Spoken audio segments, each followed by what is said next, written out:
नमस्कार, मैं मृदुला श्रीवास्तव सी न्यूज भारत में आपका स्वागत करती हूं। वक्त हो गया है न्यूज बुलेटिन का।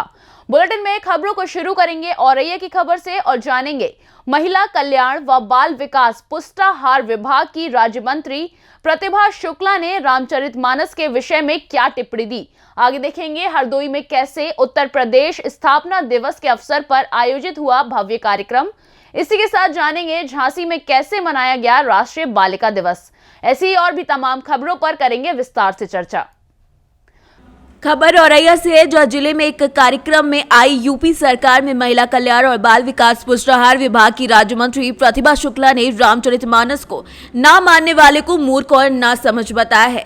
बागेश्वर धाम के महंत धीरेन्द्र शास्त्री के सवाल पर स्पष्ट जवाब न दे पाने वाले राज्य मंत्री ने कहा कि जनता भोली है, उसे कर्म पर विश्वास करना चाहिए। महिला कल्याण और बाल विकास पुष्टाहार विभाग की राज्य मंत्री प्रतिभा शुक्ला ने आज औरैया में आयोजित यूपी दिवस कार्यक्रम में भाग लिया और औरैया महोत्सव का शुभारंभ किया। कार्यक्रम के दौरान पत्रकारों से वार्ता के दौरान उन्होंने रामचरितमानस पर स्वामी प्रसाद मौर्य के बयान पर कहा कि जो रामचरितमानस और ईश्वर को नहीं मान रहा है वो मूर्ख और नासमझ प्राणी है। इसको पकड़ लो। ईश्वर तत्व जो है, यदि इसको कोई नहीं मान रहा तो हम समझते हैं इससे बड़ा मूर्ख कौन हो सकता है। क्या हम किसी को जीवित कर सकते हैं? क्या हम आत्मा का संतरण किसी शरीर के अंदर कर सकते हैं? ये नहीं कर सकते। वो तत्व जो आत्मा तत्व है वो ईश्वर है और हम समझते हैं हमारा ईश्वर तत्व दो ही मानों में कार्य करता है।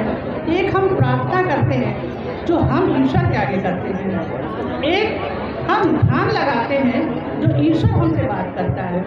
दोनों में ईश्वर तत्व है और वही रामचरितमानस में उसका वर्णन है। हर अध्याय में हम समझते हैं हर द्वार चौपाई हमारा संस्कार और ज्ञान से भरा हुआ है। वो राम तत्व जो हमारे रोम रोम में व्याप्त है, हमारी आत्मा में विराजमान है। ऐसे राम को जो कहे तो हम समझते हैं ईश्वर को नहीं मान रहा तो संसार का शुद्ध प्राणी है, ना समझ प्राणी है, जो ईश्वर को नहीं मान रहा। स्वामी प्रसाद मौर्य के अलावा बागेश्वर धाम के जो पंडित आचार्य धीरज स्वामी कहना है कि ये कोई जो जनता हमारी बहुत भोली है भारत की। हमारा भारत वैसे तो संस्कारवान है, ज्ञानवान है। जितना ज्ञान भारत में रहा, हमारे मनीषियों ने आर्य समाज की स्थापना जो की, जिसके अंतर्गत हमें ये मानना है हमको कर्म करना चाहिए। बिना कर्म किए यदि हम फल की इच्छा रखेंगे तो हमें कहीं ना कहीं जाना पड़ेगा। कर्म करेंगे।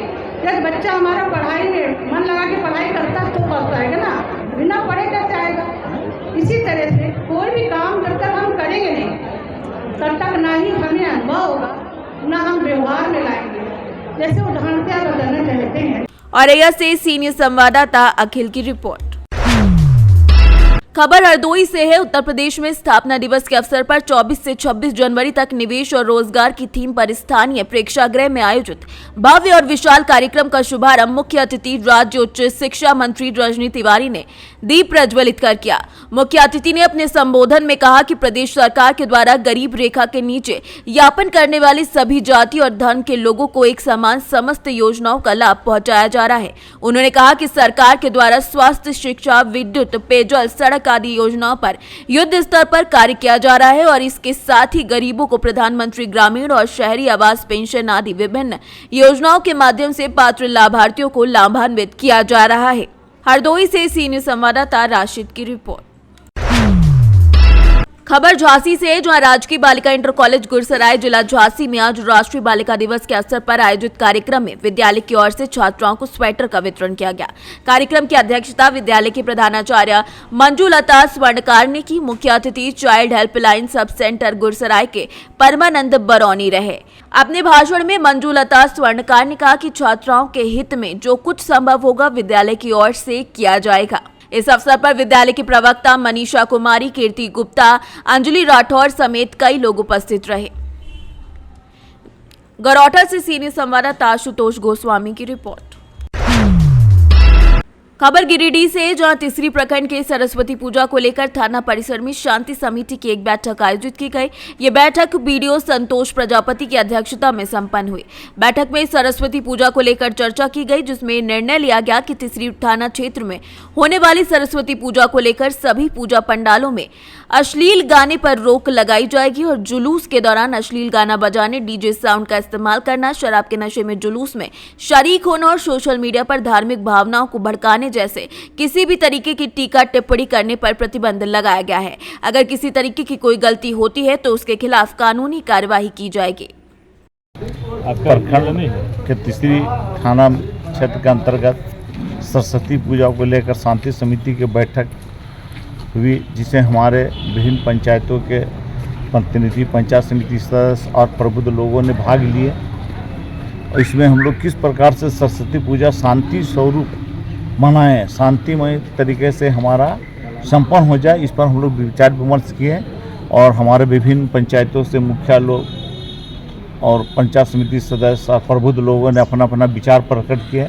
हम लोग उसको विचार को रखते हुए हम लोग को ये किए कि वो लोग का एक विचार आया कि डीजे नहीं बजे, डीजे बजने से फोड़ गाना होती है, तो हम लोग उस पर विचार किया कि डीजे वाला को हम लोग प्रतिबंध लगा देंगे कि डीजे कहीं पर नहीं बजे।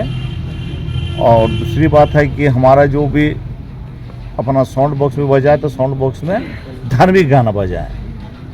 और लोग जो है कोई शराब पीकर और ताड़ी पीकर विसर्जन के समय में उत्पात न मचाएं, ये हम लोग वहाँ के प्रतिनिधि जो संचालक है उनको इस सब का जिम्मेदारी सौंपा गया है, ताकि हमारा जो पूजा है शांतिपूर्ण ढंग से संपन्न हो जाए। झारखंड से सी न्यूज संवाददाता आनंद बरनवाल की रिपोर्ट। खबर राजस्थान से, जो स्थानीय विद्यालय महर्षि संदीपन बाल विद्या निकेतन मोलक्या खुर्द में बालिका दिवस के अवसर पर विज्ञान मेले का आयोजन किया गया। कार्यक्रम अंतर्गत विद्यालय की कक्षा 8, 9 और 10 की छात्र छात्राओं ने 17 तरह के विभिन्न मॉडल का प्रदर्शन किया, जिसमें विज्ञान से संबंधित ज्ञानवर्धक जानकारी दी गई। इस अवसर पर व्याख्याता देवेंद्र कुमार शर्मा, चंद्रशेखर शर्मा और केवल शर्मा के द्वारा बच्चों के बनाए गए मॉडल का अवलोकन भी किया गया, जिसमें प्रथम स्थान, द्वितीय स्थान और तृतीय स्थान पर रहे बच्चों को पुरस्कृत भी किया गया। इस अवसर पर विद्यालय निदेशक पूनम चंद शर्मा, प्रधानाध्यापक लालचंद मेहर, रोशन सिंह लोधा समेत कई लोग उपस्थित रहे। राजस्थान से सीनियर संवाददाता रमेश चंद शर्मा की रिपोर्ट। इंदौर में लगातार सामने आ रही इंदौर के एमजी रोड थाना क्षेत्र में एक बुजुर्ग महिला के साथ ठगी की वारदात सामने आई। फिलहाल पूरे ही मामले में बुजुर्ग की शिकायत पर पुलिस ने प्रकरण दर्ज कर काफी बारीकी से जांच पड़ताल शुरू कर दी है। एमजी रोड थाना क्षेत्र में एक धोखाधड़ी संबंधित एक मामला हुआ है, किस तरह की घटना है? ये दिनांक 21 तारीख की बात है।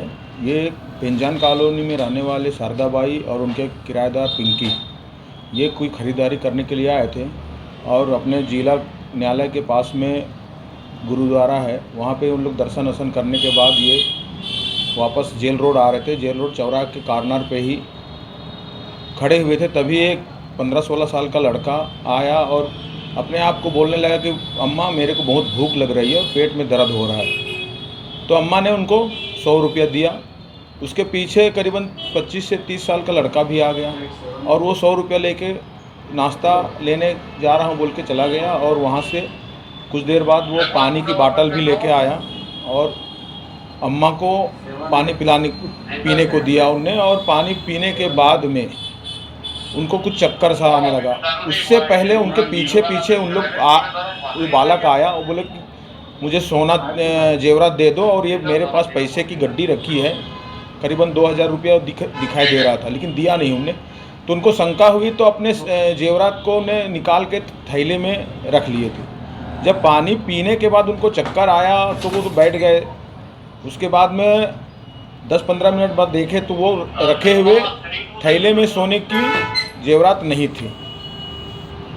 फिर उनको आभास हुआ कि यार अपना सोना कहाँ है, तो उन दोनों लड़कों को लोग ढूंढते वो आसपास तलाश किए, नहीं मिला।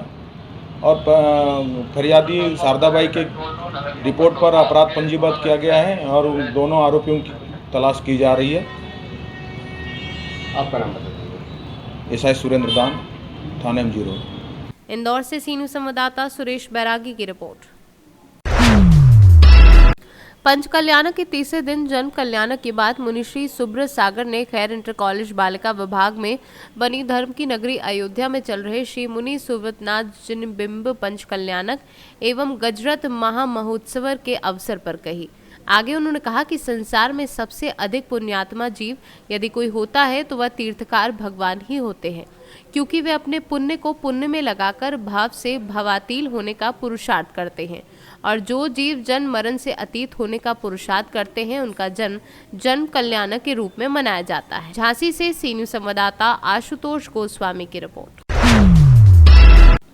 केरेडारी प्रखंड के अधिसूचित वन क्षेत्र के रामचंद्र प्रसाद के नेतृत्व में गठित टीम ने गुप्त सूचना के आधार पर कार्यवाही करते हुए कत्था बनाने की सामग्री बरामद की है, जिसमें मुख्य रूप से बड़े बड़े डेगचा व अन्य सामग्री की बरामदगी की गई है एवं जांच पड़ताल कर कानूनी कार्यवाही करने की प्रक्रिया जारी थी। इस छापेमारी में मुख्य रूप से वनपाल रामचंद्र प्रसाद, केशव कुमार महतो, कृष्णा प्रसाद महतो व अन्य कर्मी मौजूद थे। तो कामयाबी पाए हैं, कैसे प्राप्त हुआ सर आपको? ये तो कोई बड़ी कामयाबी नहीं है, इसलिए कि अभी तो कथा बनाने का कार्य किया ही था, 2-4 दिन ही हुआ था, लेकिन कामयाबी तो हम लोग को नहीं मिला।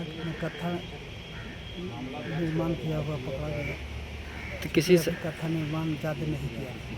तो गिरफ्तारी किसी की हुई है सर? नहीं, गिरफ्तारी अभी तो लोग देख करके ना, हम लोग को दूर से ही देख लिए उन्होंने और भाग गए। सर दिन पे दिन आप लोग दिन पे दिन अपराधियों लोग को आप पकड़ रहे हैं, तो अभी तक किसी गिरफ्तार नहीं किए अभी तक आप लोग? नहीं, इस साल तो गिरफ्तार नहीं हुआ है, क्योंकि कथा निर्माण जो करने वाला जो जत्था है ना, वो बहुत सतर्क रहता है। हम लोग को जंगल में देखते ही वो तो मैंने भागने का काम करता है। तो माफिया लोग को क्या संदेश देना चाहते हैं आप? माफिया लोग को कहते हैं, हम लोग का कहना है कि माफिया लोग ये सब काम नहीं करे, जिससे वन पर्यावरण मनुष्य सुरक्षित नहीं रह सके। यही उन लोग को हम लोग आपका परिचय सर? चाहते हैं। मैं रामचंद्र प्रसाद, वनपाल, बड़का गाँव। झारखंड से सी न्यूज़ संवाददाता सुनील साहू की रिपोर्ट। कन्नौज में गौवंश से परेशान किसान उन्हें भगाने के लिए अब हमले करने लगे हैं। जिले का ऐसा एक वीडियो तेजी से वायरल हो रहा है। वीडियो में साफ देखा जा सकता है कि किस तरह आवारा गौवंश को नदी पार भगाने के लिए किसान उसे डंडों से पीट रहे हैं। मतलब एक वीडियो वायरल हो रहा है जो ग्रामीण क्षेत्र का डालेपुर के आसपास का बताया जा रहा है, जो नदी को पार करते हुए कई लोग दिखाई पड़ रहे हैं, मारपीट कर रहे हैं गाय के साथ। इस पर आप क्या कहेंगे? इस पर कैसे सरकार को इनके खिलाफ सख्त से सख्त कार्रवाई करनी चाहिए, क्योंकि जो हमारी गाय है इसको आए दिन लोग यहाँ मार रहे हैं, मतलब घूमती फिर रही है तो इसको यहाँ मार रहे हैं, वहाँ मार रहे हैं, गाय को बहुत नुकसान हो रहा है। इससे प्रशासन को ये सख्त कार्रवाई करनी चाहिए कि इनके लिए गौशालाएँ बनाई गई, इन गौशालाओं में जानवर पहुँचाए जाएँ, जिससे कि गौ माता को इतनी कष्ट न झेलना पड़े। और सर्दी का मौसम है, गाय यहाँ घूम रही वहाँ घूम रही, कहीं घायल है, इसके लिए प्रशासन को इनके खिलाफ सख्त कार्रवाई करनी चाहिए और गायों के लिए उचित व्यवस्था करनी चाहिए, जो गौशालाएँ हैं वहाँ भेजनी चाहिए। जैसे वीडियो में देखा जा रहा है गाय को मार के नदी के उस तरफ कर रहे हैं, इनकी मानसिकता क्या है? इनकी मानसिकता बहुत ही गलत है। जो गौ माता है, इन्होंने जब तक पाली दूध दिया उसको तब तक इन्होंने रखा, जब गाय दूध देना बंद कर दिया तब उसको छोड़ दिया है। ये दूसरे खेतों में जा रहे वो लोग मार रहे हैं, इसका बहुत ही गलत है। ये इनके खिलाफ सख्त से सख्त कार्रवाई होनी चाहिए। आपका क्या नाम? चंद्रवान सिंह, जिला अध्यक्ष विश्व हिंदू परिषद गौरक्षा विभाग, भारतीय गौवंश रक्षण संवर्धन परिषद, प्रांत कानपुर, कन्नौज। कन्नौज से सी न्यूज़ संवाददाता सीबू सैनी की रिपोर्ट। खबर एमपी के रतलाम से है, जहां रतलाम में जिला स्तरीय जनसुनवाई प्रति मंगलवार को होती है। इसमें कई पीड़ित लोग अपनी परेशानियां लेकर आते हैं। वहीं आज रतलाम जिले की ताल तहसील के ग्राम खारवा कला की 2 बालिकाएं अपनी परेशानी लेकर कलेक्टर नरेंद्र कुमार सूर्यवंशी के समक्ष आई। दोनों सगी बहनें अपनी भूमि संबंधी परेशानी लेकर आई थी। उन्होंने ये भी बताया कि उनके माता पिता का देहांत हो चुका है। संवेदनशील कलेक्टर नरेंद्र कुमार सूर्यवंशी ने दोनों बहनों की परेशानी को सुना और जनसुनवाई में उपस्थित महिला बाल विकास अधिकारी रविंद्र कुमार मिश्रा को निर्देशित किया कि देव कुंवर और निकिता दोनों बहनों को मुख्यमंत्री बाल आशीर्वाद योजना में लेकर लाभ दें। रतलाम से सी न्यूज़ संवाददाता हुसैन खान की रिपोर्ट। फिलहाल के लिए इस न्यूज बुलेटिन में बस इतना ही। देश और दुनिया की तमाम खबरों को जानने के लिए देखते रहिए सी न्यूज़ भारत। हर खबर आपके साथ, आपके हाथ।